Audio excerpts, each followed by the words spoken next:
Welcome to this screencast about classroom management strategies for the one-to-one classroom. All of you students have a device. Now what do you do? Before we go any further, let me introduce myself. My name is Terry Engelbrecht, and I taught in a one-to-one classroom for 3 years at Marengo High School in Marengo, Illinois, and I also taught in a de facto one-to-one classroom at Woodstock North High School in Woodstock, Illinois. So I have about 4 years of experience in one-to-one classroom teaching.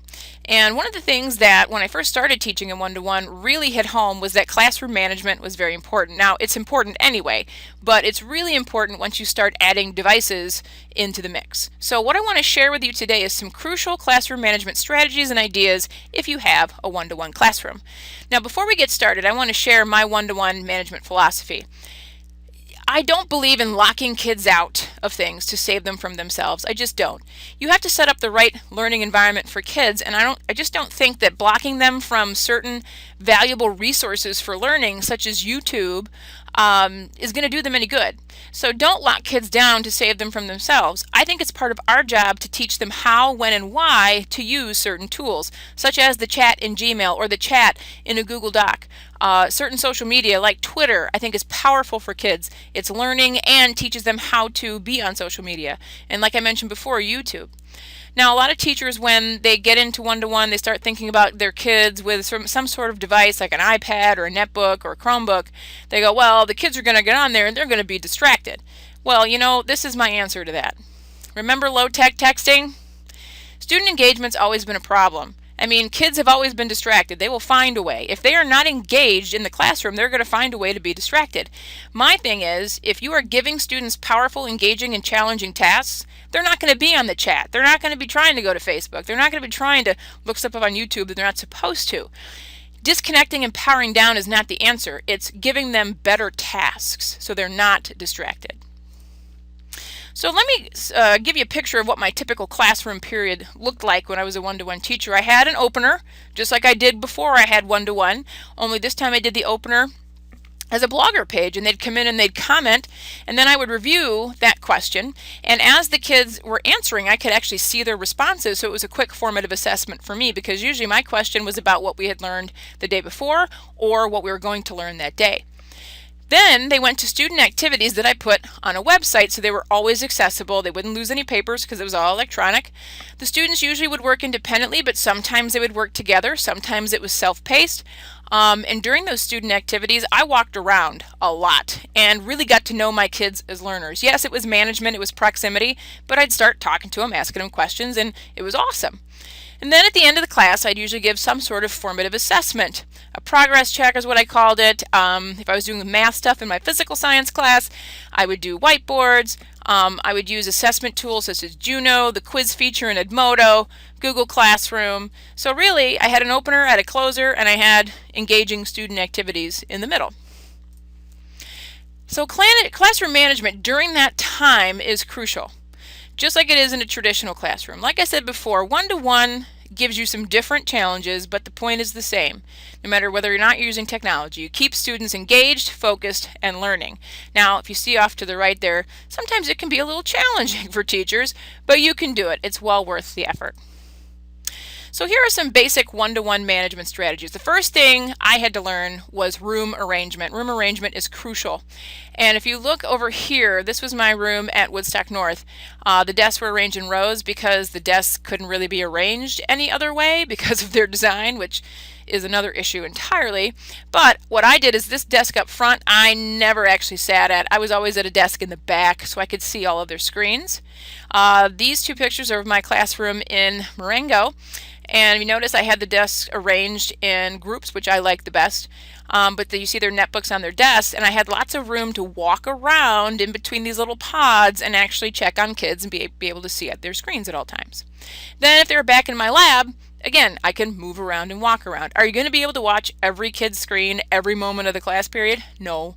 That's why you teach them to be responsible, but you also give them engaging tasks so there's not time to be distracted. Some other basic one-to-one management strategies. I always liked 45 your screens, so 45 them, so that way they couldn't actually put their hands on the keyboard. If you need the student's attention, that's a great management strategy. The other thing I did was 3 before me. The thing about putting technology in front of kids is sometimes the technology doesn't work and they have to figure out what is wrong with my technology. And usually when I first started, they would just panic and raise their hand and expect me to be tech support. And I said, I can't do that. I said, I'd love to help you and I can help you, but you need to learn to be independent with this because, there's going to be a time when you're 22, 35 where you need tech support and I will not be there. So they had to do three things before me. Close out the browser, open the browser, shut down the machine, ask a friend, do something. My other rule was no student could touch another kid's netbook. So whatever they were doing, they had to do it themselves so they learned. And another management strategy, like I mentioned before, is proximity. Just walk around. I don't know why some teachers who get one-to-one think I don't ever have to get up again. Just walk around. I know there's software out there where you can see all the kids' screens and control their screens. I think that really discourages teachers from actually getting up and knowing their kids. Like I said, I would walk around, but I would talk to my kids. I wouldn't stay behind my desk. I'd get to know them as learners as well as monitoring what they were doing on the netbooks. Another good rule is if you close it, only you open it. So if you had to close the lid of a device, which I did often, only I could open it again when I determined that they were ready to be non-distracted. Okay, so that's another good rule. You can also use timers and deadlines. Don't give them unlimited time to do a certain task. Only give them so much time. Then they're not going to be distracted and they won't go off and chat or try to get on Facebook. Use an LMS, a learning management system. So that way you can monitor what kids are doing, especially things like Edmodo or Schoology where you can have discussions in them. You can monitor who's saying what. I would also suggest writing a classroom AUP, an acceptable use policy, to supplement the school. I can show you an example here. This is one that I wrote for my students. I just put some tech tips here. And down here at the bottom, these were their technology policies and responsibilities. These were my expectations for their technology use in the classroom. So it was part of my syllabus and I had consequences if they were not following these policies and responsibilities. Okay.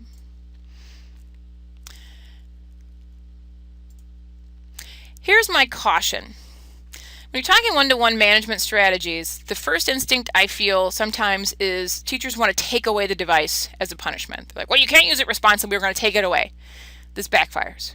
It backfires on students first who see the device as too much work to begin with and they don't want to deal with it. So they're like, I'm just going to do something to get it taken away. You need to teach them how to behave appropriately with the device. It's kind of like taking away their learning tool or taking away their book. Would you take away their pencil for drawing a nasty picture of you? Would you take away their book because they doodled in it? No, that's what they need to learn. Don't take it away. Teach them how to use it responsibly. So those are my basics for one-to-one classroom management. Here's some considerations.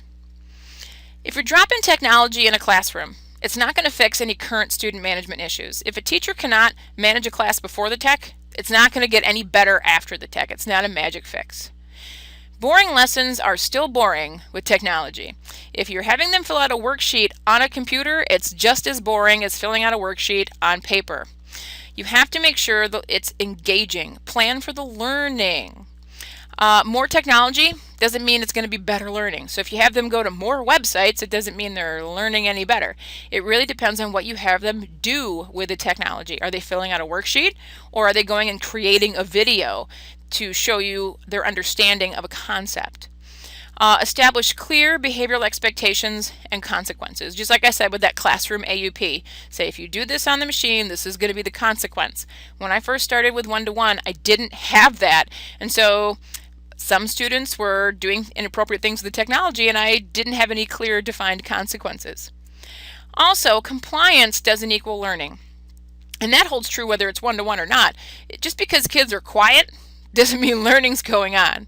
So make sure you're using the technology effectively. Just because they're quiet in front of the machine doesn't mean anything. I used to get very uncomfortable when my class started getting quiet because I'm like, what are they doing? Are they just sliding into distraction? Are they into learning Zombieland? What's going on? I wanted them active and talking and doing at all times. So those are some basics for classroom management in a one-to-one classroom. If you'd like to contact me about anything one-to-one, doesn't have to be classroom management, here's my contact information. There's my email. I am Mrs. E Biology everywhere on the internet. If you want to read about some things that I think about one-to-one or education in general, my blog is right there. It's crazyteacherlady.com. So feel free to contact me with any questions that you have.